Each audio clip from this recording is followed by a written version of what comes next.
C'est parce que ceux qui ont cru en Jésus ont déformé le message d'origine que l'islam arrive à danser, que beaucoup de religions arrivent à parler un peu. Sinon, dans le message d'origine, ce n'est pas l'islam qui dit que Jésus n'est pas Dieu, le Père ou tout ça. C'est écrit clairement qu'il n'est que le Fils de Dieu. Mais comme ils ont voulu changer les choses pour entrer dans une adoration de quelqu'un qui dit lui-même « j'ai été envoyé », aujourd'hui, plusieurs religions récupèrent ça pour que les gens perdent la foi. Sinon, jamais Jean n'a cru que Jésus est lui-même le Dieu créateur. Jamais les apôtres n'ont cru ça pour être sauvés. L'apôtre Jean même dit dans Jean chapitre 20 verset 31, Jésus a fait encore beaucoup de choses, tout ça, mais ces choses ont été écrites afin que vous croyiez que Jésus est le Christ, le Fils de Dieu, et qu'en croyant vous soyez sauvés. Donc eux-mêmes ils ont cru que Jésus est qui? Le Christ, le Fils de Dieu. Mais aujourd'hui il faut croire que Jésus est lui-même le Père, il est lui-même le Fils, il est lui-même le Saint-Esprit. J'ai posé une question à quelqu'un, je lui ai demandé, Jésus est le Saint-Esprit? Il dit oui. J'ai dit ok. Quel Saint-Esprit il a reçu à son baptême? Puisque c'est lui-même. Il dit, c'est une question. Tu vas répondre comment? Il est lui-même le Saint-Esprit, mais il a reçu le Saint-Esprit. Il est lui-même le Père. Regarde, viens. Est-ce que Phoba n'est pas Père?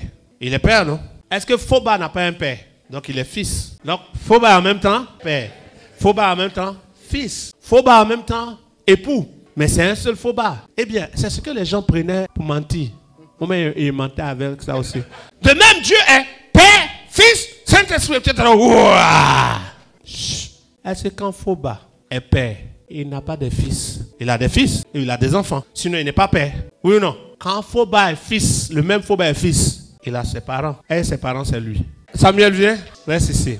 Phoba est en même temps Père, non? Il est en même temps fils. Et puis Phoba a un esprit. Donc il est en même temps Père, Fils et puis il a esprit. Mais c'est combien de Phoba? Donc Dieu aussi est en même temps Père, Fils et Saint-Esprit. C'est combien de Dieu? C'est faux. Pourquoi? Parce que quand Phoba, pour dire que Phoba est Père, il faut que Phoba ait quoi? Donc il n'est pas lui-même ses fils. Pour que Phoba soit fils, il faut qu'il ait un père. Donc si Phoba est lui-même Père, Fils et puis esprit, son enfant aussi est en même temps enfant et puis en même temps frère et puis esprit aussi. Et puis son papa est en même temps papa, enfant de quelqu'un d'autre, et puis esprit aussi. Maintenant, quand on dit Phoba est lui-même Père, Fils et puis Saint-Esprit, on dit c'est comment Dieu est. C'est que Dieu, étant Père, Fils et Saint-Esprit, devait aussi avoir des enfants en dehors de lui-même. Et puis Dieu devait avoir un papa en dehors de lui-même. Parce qu'il ne peut pas être lui-même papa sans enfant. Enfant sans papa. Qui arrive à comprendre ça? Maintenant, si Jésus est lui-même le Père, c'est qu'il n'est pas Père. Parce que quand tu es toi-même, tu ne peux pas être toi-même ton fils. Je ne sais pas si vous comprenez. C'est-à-dire, la maman qui a ton nom, s'il te plaît. Maman Nadège, elle vient dire, oui, ouais, je suis la fille Nadège.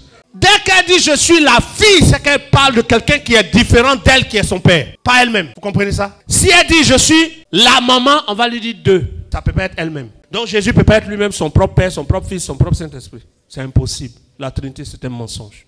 Maintenant, il y a ce qu'on appelle, ça c'est pour les intellectuels comme moi, il y a ce qu'on appelle les graphèmes et les phonèmes.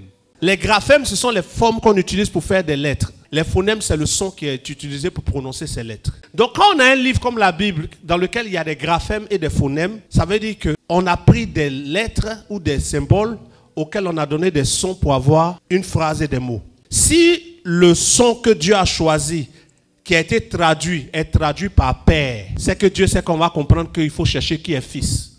Et si Dieu a choisi le son qui fait qu'on sort Fils, il va nous pousser à demander au Fils, où est ton Père?